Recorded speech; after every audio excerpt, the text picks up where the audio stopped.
guerra contra las drogas provienen de Estados Unidos. Entonces hay un problema importante, no va a cambiar esa política, porque tiene que ver además con la propia dinámica interna de nuestro vecino, ¿no? Es decir, las armas están en su segunda enmienda, entonces es un problema mucho más complejo. Pero ahí creo que habría que hacer una alianza importante. Y el otro es también en el frente interno, es cómo se combate toda esta oposición que se está generando.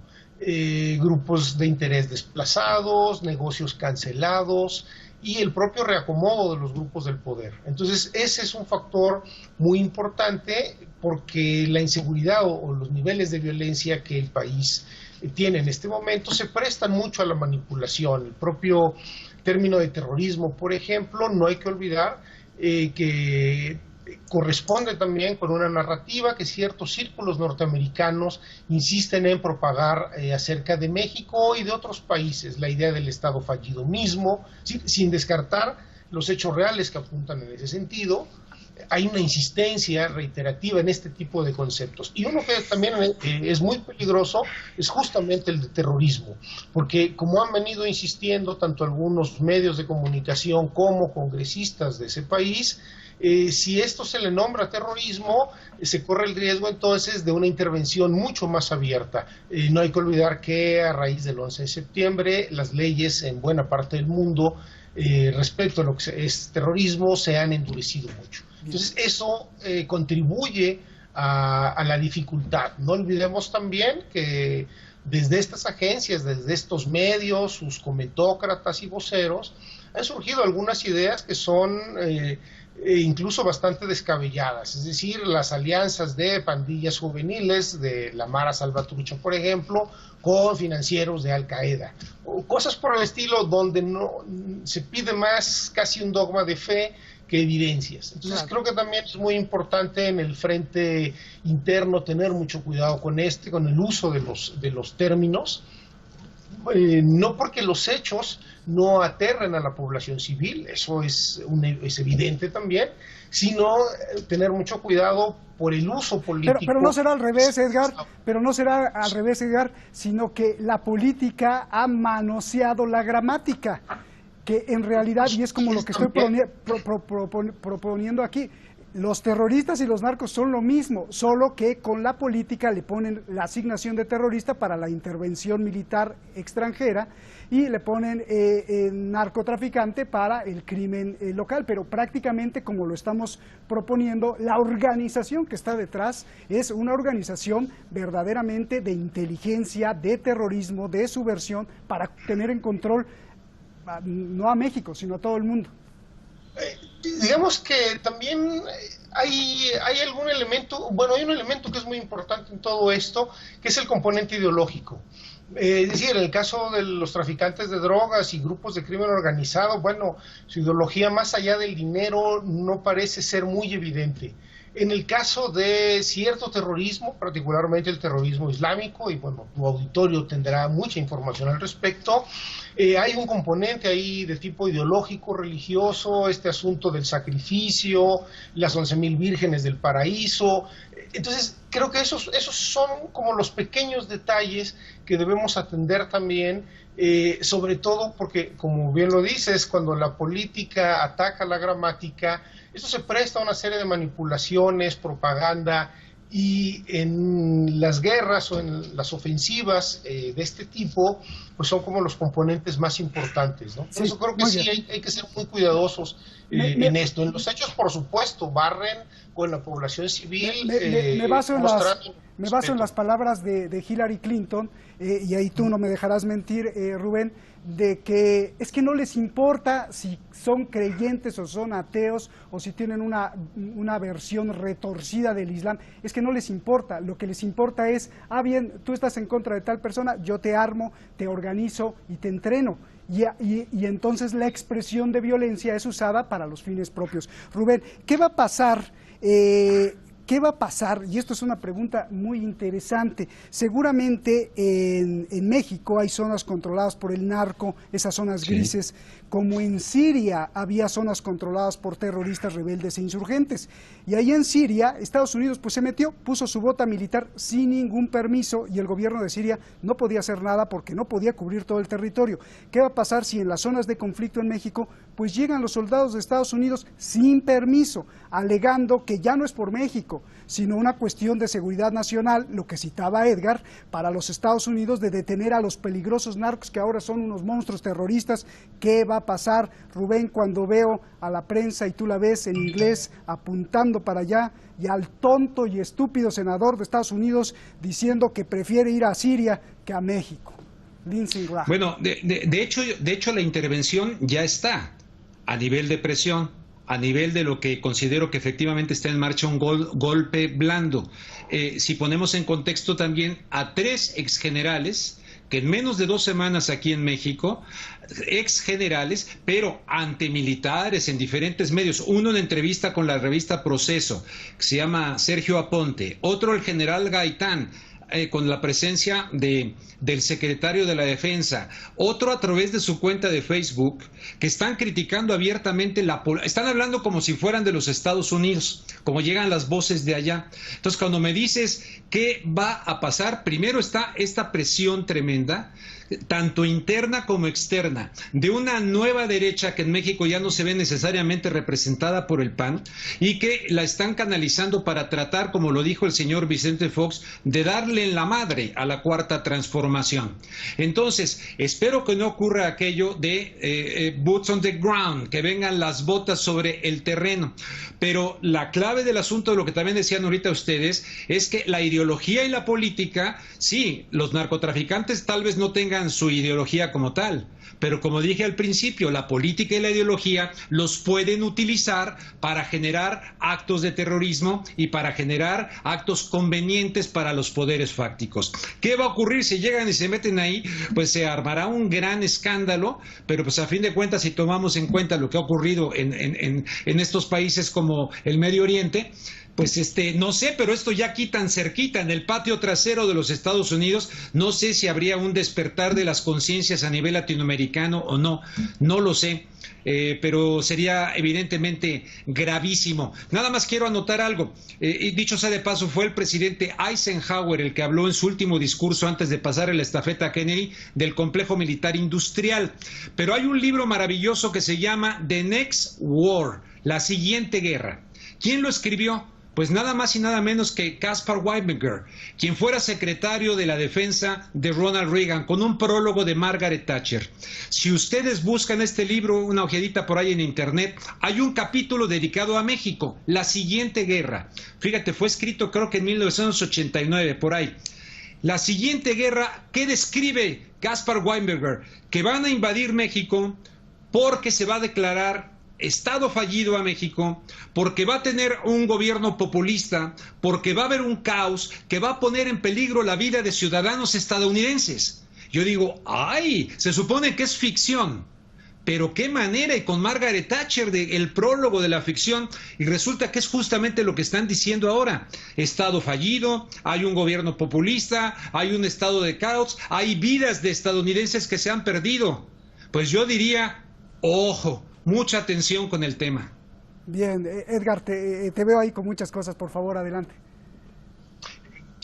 Es un asunto, insisto, bastante complejo. Creo que lo que es muy importante en este momento pues es tratar de generar o de encontrar la mayor cantidad de pistas posibles, de documentación, que vaya, digamos, ayudando a contextualizar y a entender la complejidad del fenómeno. Este tipo de intervenciones no son nuevas y creo que es interesante traer a cuento estas memorias. Cuando escuchaba a Rubén hablar, también recordaba a este otro trabajo de Bob Woodward sobre el Irán-Contras, donde justamente los asesores de William Casey, el director de la agencia en tiempos de Reagan, hablaban de cómo construir justamente un escenario catastrófico. Los escenarios catastróficos reales o ficticios o imaginarios son bastante útiles justamente para echar a andar cuestiones como el pánico moral. Pensemos, por ejemplo, en el drama de los migrantes, específicamente los migrantes centroamericanos. Hay más de 5,000 niños que han sido enjaulados en este proceso, digamos, de detener migrantes. ¿A través de qué? De un pánico moral que también se aplica, digamos, a otro tipo de migrantes, o se aplica también a los traficantes de drogas. Entonces, creo que es muy importante el análisis muy cuidadoso justamente de este tipo de mecanismos, porque habría que sumarle, por ejemplo, que la tecnología ha producido cosas como ahora tan en boga como las fake news o noticias falsas, que en realidad no son nada nuevas. La manipulación es bastante antigua. Lo que es muy relevante es que ahora en este espacio de lo virtual se está superponiendo de alguna manera lo ficticio, la mentira y la realidad. Entonces es muy importante por eso darle seguimiento, digamos, a este tipo de procesos, ¿no? Porque finalmente la geopolítica tiene mucho que ver con el sometimiento, y la diplomacia se ha utilizado en la lógica de la geopolítica también, pues para ejercer presiones, ¿no? Entonces habría una presión muy vinculada también en este sentido a lo que dice Rubén, ¿no? Se han perdido contratos. De hecho, algunos de los militares, uno de ellos que se ha expresado muy críticamente contra el actual gobierno, cabe recordar pues que también no están exentos de problemas de redes de conflicto de interés. En este caso, una hija, junto con el hijo de otro general que fue el primer militar que fue procurador de la República, sus hijos trabajaron en la Embajada de México en Washington justo en el momento en que Eduardo Medina Mora, el ahora defenestrado ministro de la Suprema Corte, era el embajador. Entonces nos muestra que además de estos problemas externos, internamente hay una serie de ajustes y de redes de interés y de grupos de interés que están, digamos, operando. Entonces estas combinaciones son peligrosas no solo en México, sino en cualquier parte del mundo, por supuesto. Justo de eso ¿Me dejas decir algo, Roberto? Muy interesante lo que dice Ay, Edgar, muy interesante. Fíjate que uno se llama David Alejandro Macedo Santos. Era agregado de la Procuraduría General de la República en Washington, hijo del general Macedo de la Concha, íntimo amigo de Carlos Demetrio Gaitán Ochoa, este general que estuvo y su hija Marta Gaitán, junto con el hijo de Macedo, justamente son los dos personajes que estuvieron trabajando efectivamente cuando Eduardo Medina Mora era, ¿verdad?, el embajador. Muy interesante que aportes ese dato, pero ahí están los nombres de estos dos.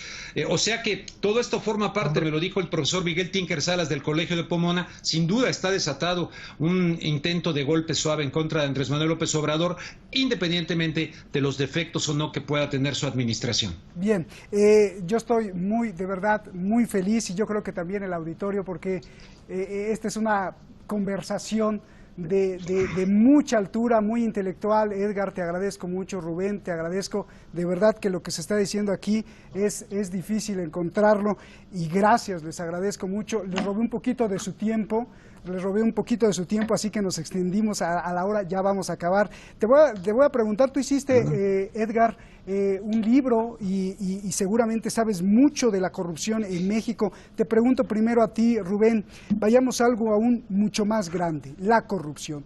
Y esto aplica no solo para México, sino para toda América Latina.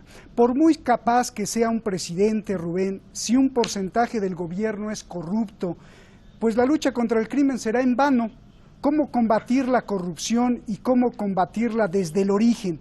Y el origen quizás sea la historia, esa visión de que los rubios, los blancos, los más altos tienen el poder, que evolucionó desde la conquista, ha permitido que muchos gobiernos y millones de ciudadanos se vendan al más poderoso. Ahora ya no importa si es blanco o no, sino es por inercia. Dime tu apreciación, Rubén. Bueno, primero, no haría yo la distinción de el crimen y lo político. Estaré yo de acuerdo con el doctor Edgardo Buscaglia, quien dice que en México no ha habido mejor crimen organizado que el político. Y evidentemente en el tema del crimen organizado referente a las drogas, pues por favor, negar que hay políticos metidos en el narcotráfico sería equivalente a negar que Mickey Mouse está involucrado en Disneylandia. Es decir, no puede operar el crimen organizado en las drogas en México sin el cobijo de lo político. Son simbióticos, no se pueden separar. Y evidentemente yo ahora con lo de Culiacán me he preguntado cómo fue posible que el cártel del Chapo Guzmán, pues allá, sí, de Sinaloa, muchas gracias, cómo fue posible que tuvieran una actitud casi como de guerrilla, se hubieran tomado todo de rehén a la ciudad de Culiacán tan rápido. Quiere decir, en mi opinión, que se tiene que por lo menos investigar que no haya habido una filtración desde lo militar o desde lo político, o desde lo militar o desde el aparato de seguridad de México al cártel, porque reaccionaron así de manera inmediata. Bueno, entonces no se puede separar, mi estimado Roberto, pero me perdí la segunda parte de la pregunta, si me la repites. La segunda es, ¿qué vamos a hacer con países, no solo México, sino todos de América Latina, corruptos? ¿Cómo vamos a solucionar eso? La corrupción está coagulada en las arterias de México y de otros países, está coagulada y está metida de lleno en las estructuras de gobierno. Y se supone que López Obrador dice que él quiere terminar con esta corrupción. Pues le deseamos todo el éxito del mundo. Y terminar con esta corrupción va a ser también la aplicación de la legítima aplicación de la ley, que pasa por terminar con la impunidad. México es uno de los países con mayor impunidad, con mayor corrupción a nivel mundial. Entonces, él decía que las escaleras se barren de arriba para abajo. Ahora ya se está investigando con corrupción a quien fuera secretario de Comunicaciones y Transportes, Ruiz Esparza. Tiene que ser investigado, y muchos otros. Ojalá que verdaderamente lo que se haga sea colocar donde deben de estar esas personas ante la ley y sus consecuencias. Por ejemplo, Ruiz Esparza inició un proyecto de un tren a Toluca, un tren ahí que está parado, se invirtieron millones y millones ahí de dólares, está totalmente detenido, hay columnas que no coinciden, hay filtraciones de agua, hay un puente que ahora van a tener que destruir porque estuvo mal construido, es el mismo del socavón, eso donde se hundió la carretera de aquí por Cuernavaca, en fin. O sea que la corrupción es lo que ha crucificado a México y a los mexicanos muchas veces en la pobreza, que estos cuates se han venido llenando los bolsillos desde hace años sin verdaderamente colocar o servir a la ciudadanía para que puedan salir de la pobreza. Entonces se tiene que combatir la corrupción a como dé lugar. Rubén, ahí atrás en la causa psicosocial yo estaba poniendo un tinte racista, Rubén, esta idea de venderse al más poderoso, que quizá dejó plasmada, quizá la conquista. Dime eso, Rubén, para pasar con Edgar, que él es el antropólogo. No, pues yo creo que él nos va a corregir, pero me sale de mi mente pensar que la corrupción no es propia de ningún tipo de raza. La corrupción es una condición humana. He estado leyendo lo que decía Sócrates, Platón, etcétera. Ellos un poco decían que todos podemos eventualmente llegar a ser corruptos si tenemos la oportunidad. Bueno, pues perdone, pero yo la he tenido. Alguna vez me ofrecieron la oportunidad de ser aviador, de ir a cobrar en una secretaría sin trabajar, y les dije que no, y en ese momento estaba muy necesitado de trabajo. No sé qué sea, yo creo que fueron mis padres, la educación de mi madre, pero hay otros que sí lo aceptan, y hay periodistas corruptos y médicos corruptos y de todo corrupto. Entonces no creo que sea una situación de raza, es una condición humana que hay que combatir. Quizá no de raza, pero a lo mejor sí de colonialismo, una herencia de colonialismo. Bueno, sí. ¿No? Cuando las potencias invaden, dejan un desorden tremendo en el tejido social. Edgar, por favor. Edgar nos puede ilustrar, sí. Sí, pues digamos que no hay un componente cultural, no hay un componente racial. Creo que el asunto de la corrupción sobre todo se desarrolla, además de estas bases filosóficas que para Occidente se remontan a los griegos.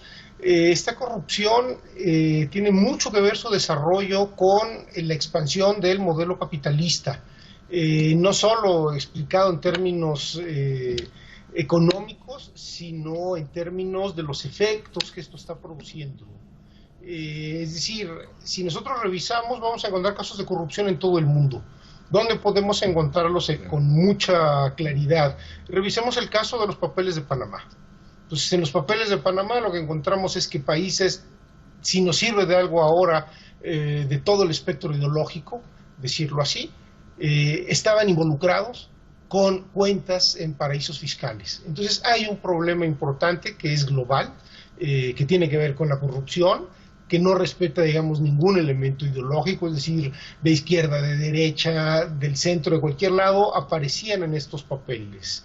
La corrupción, en ese sentido, pues también se combate siguiendo pues esta premisa muy antigua de pues hay que seguir la ruta del dinero.